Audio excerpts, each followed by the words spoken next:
Olá pessoal, tudo bem com vocês?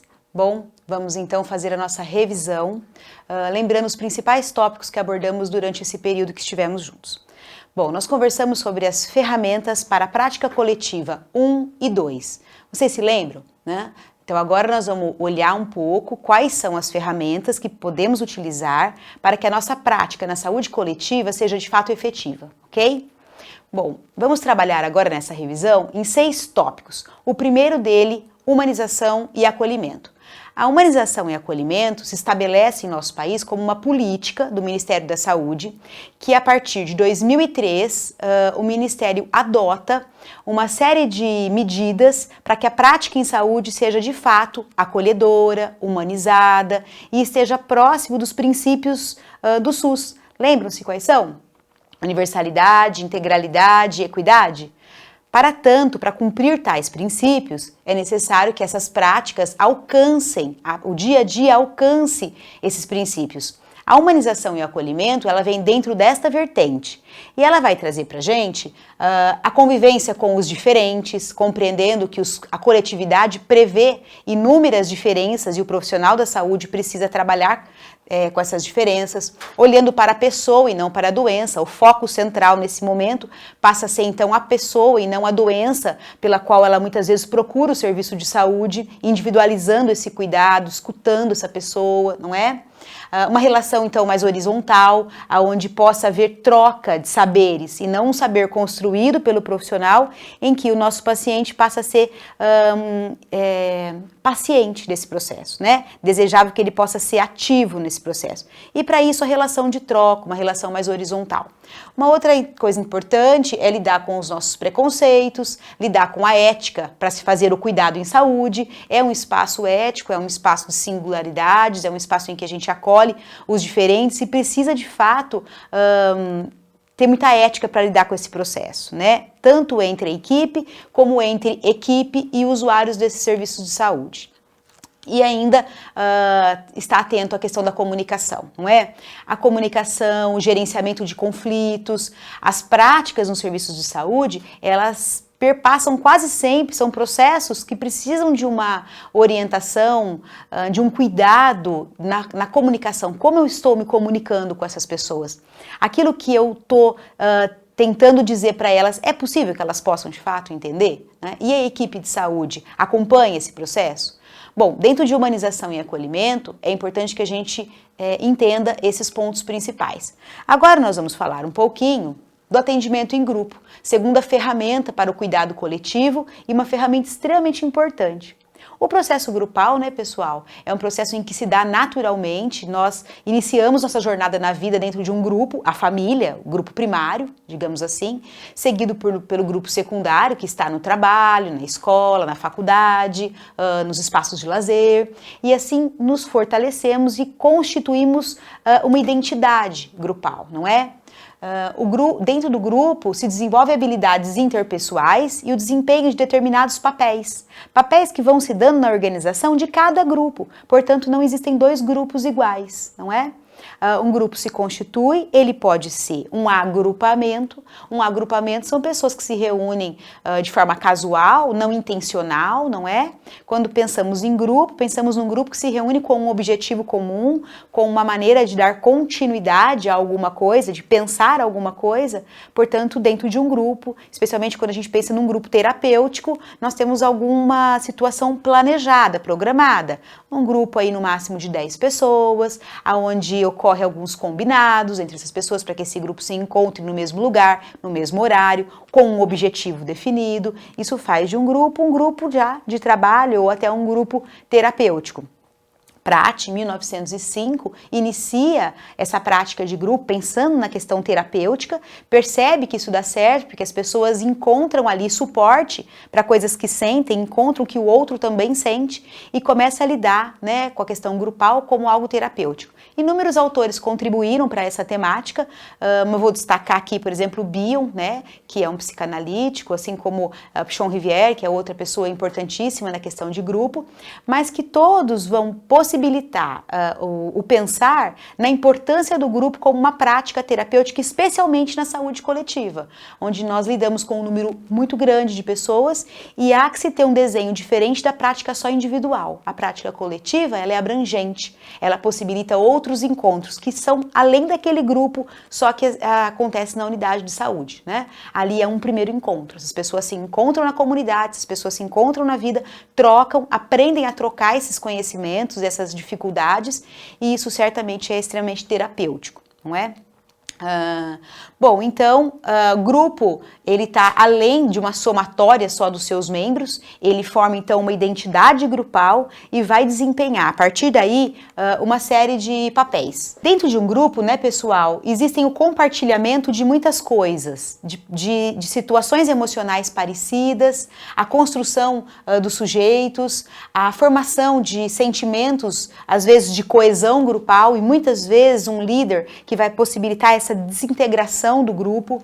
Também está presente dinâmicas que são conscientes, dinâmicas que são inconscientes e que perpassam o grupo, a formação de papéis, as hierarquias, e dentro desse campo grupal existem fantasias, ansiedades, resistências, mecanismos, né, de defesa que perpassam pela construção do grupo e que o coordenador terapeuticamente precisa estar atento, facilitando essa interação, observando, estando atento a uma escuta que não é só do que o grupo traz em si, mas de como ele está se organizando como um grupo. Se é um grupo que tende a um trabalho coerente e que segue para algo construtivo ou não, não é? Então, de fato, é um recurso muito importante. Bom, seguindo ainda para um próximo recurso, muito importante, o trabalho em equipe. O trabalho em equipe, ele sustenta a prática da saúde coletiva. Seria muito difícil pensar a prática nos serviços de saúde sem a possibilidade de um trabalho em equipe coeso, fortalecido, construído na parceria, no compartilhamento dos saberes, não é? E para isso a gente se aproveita um pouco dos referenciais de grupo, porque uma equipe é um grupo. Entretanto, é um grupo que vai trabalhar dentro de uma lógica voltada para aquela comunidade, para aquela problemática, para aquelas pessoas. Então, digamos que o trabalho em equipe, ele prevê toda uma definição de papéis, a clareza de cada um dessa equipe, funcionando em prol de melhorias na saúde daquela população, não é? Existem dois tipos de trabalho em equipe, e isso é muito importante, pessoal. Uma equipe por agrupamento, né? E uma equipe por integração. A equipe por agrupamento é aquela equipe que a gente observa nos serviços de saúde, que está lá, o médico, o enfermeiro, o psicólogo, o fono, mas eles não interagem, eles trabalham individualmente, portanto, estão todos os profissionais lá. Então, uma equipe multiprofissional, não é? Uma equipe que tem um certo agrupamento, tem pessoas, mas elas não interagem. A interação, a integração, a articulação dos saberes em prol da melhoria da saúde daquelas pessoas, ela já é um trabalho que está mais voltado para a equipe de integração, aonde vai ocorrer toda essa boa comunicação, essa boa prática, uma prática ética, consciente, orientada pelo trabalho, para que a gente possa, de fato, trabalhar em equipe. Vou falar agora um pouquinho da terceira ferramenta em saúde coletiva, que é o atendimento no domicílio. Falamos em sala de aula que o atendimento em domicílio, ele vem, né, regulamentado aí desde 2011, nós temos uma política que sustenta isso, ela vem vindo, né, a prática no domicílio, ela antecede a política nossa de saúde, a base constitucional, o SUS ou a deshospitalização, ela antecede a prática no domicílio, ela sempre foi uma prática em saúde, entretanto ela vem se desenhando de maneira não só complementar, mas agregando no atendimento que hoje fazemos em saúde, seja no âmbito SUS, no âmbito público ou no âmbito privado, com várias inúmeras iniciativas de home care, não é? Então o psicólogo, ele se insere nessa prática, é uma modalidade de atendimento bastante diferente, que desloca o eixo do consultório, da atividade puramente clínica, para um eixo que está no domicílio. Esse eixo, ele prevê uma família, ele prevê um cuidador, ele prevê uma residência, uma casa, uma dinâmica própria, e nós vamos então entrar nessa dinâmica e realizar todo um trabalho que não está mais focado só no indivíduo, mas está focado para essa família, para essa necessidade de saúde. Nesse sentido, o psicólogo ele não trabalha sozinho, ele trabalha em equipe, é sempre uma discussão em equipe para pensar em como melhorar a saúde daquela pessoa dentro daquele contexto. Se mantém a escuta, se mantém os princípios éticos, se mantém as questões que estão muito ligadas à nossa profissão, entretanto, dentro de um coletivo, tanto em equipe, sustentado pela minha equipe, e para um coletivo que é uma família, não é? Vou falar agora um pouquinho, a visita domiciliar, ela está ancorada, né, na política da portaria 2527 do Ministério da Saúde, que trata então dessa medida de maneira complementar e integrada a uma rede de serviços. Esse atendimento ele não é isolado, ele é integrado com uma série de serviços. Então, podemos dizer que o trabalho no domicílio ele pode se dar não só dentro da saúde da família, mas ele pode se dar dentro de uma atividade do NASF, de um CAPES, no âmbito hospitalar. Por quê? Ele é complementar, ele perpassa os vários serviços de saúde, ok? Ainda uma outra temática importante que vimos e que a gente vai rever agora é a educação em saúde, né? A educação em saúde, ela é uma riquíssima ferramenta no processo coletivo. Por quê?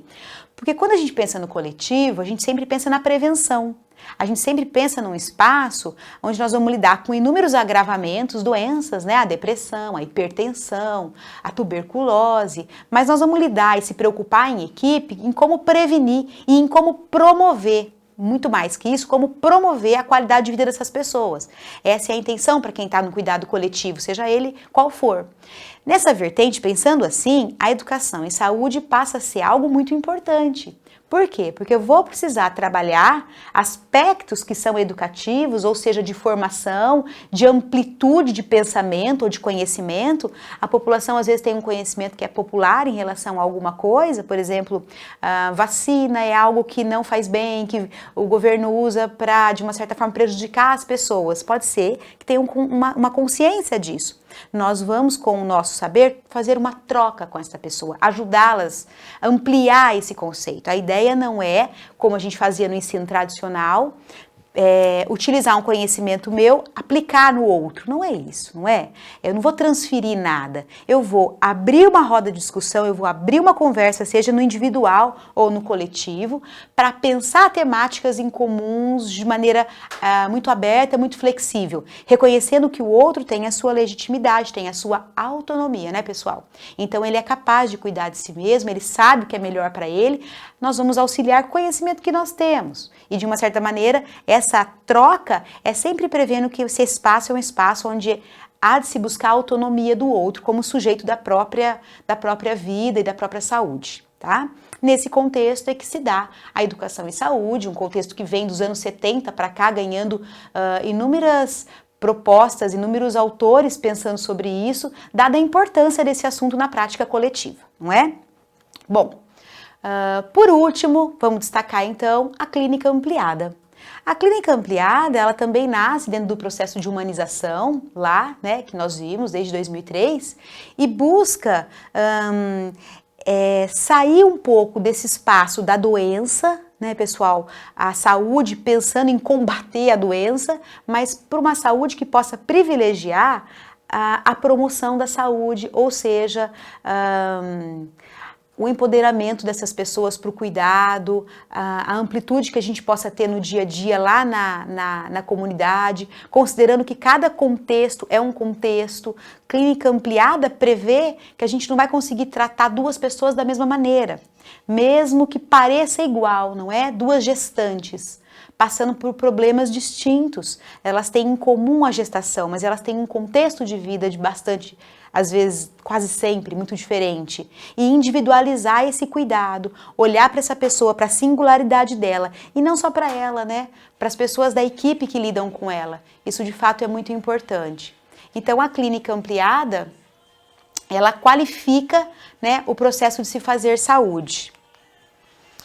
A construção compartilhada dos diagnósticos e das terapêuticas é algo previsto. Quando a gente pensa em clínica ampliada, pensamos em equipe. Então, pensamos no diálogo entre esses vários profissionais e várias especialidades que lidam com saúde, não é?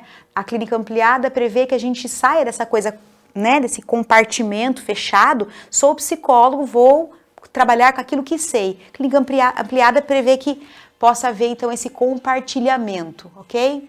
E a ampliação, então, se dá do objeto de trabalho. É preciso que a gente repense o suporte para o trabalhador, porque assim como estamos cuidando do outro, cuidando em saúde, né, de uma coletividade, é preciso que a equipe também consiga olhar para si mesma e oferecer um suporte em equipe para que a gente consiga atuar. Bom, pessoal, essa é a revisão. Obrigada pela atenção. Nos vemos também em sala de aula. Estudem, conto com vocês, viu? Um abraço.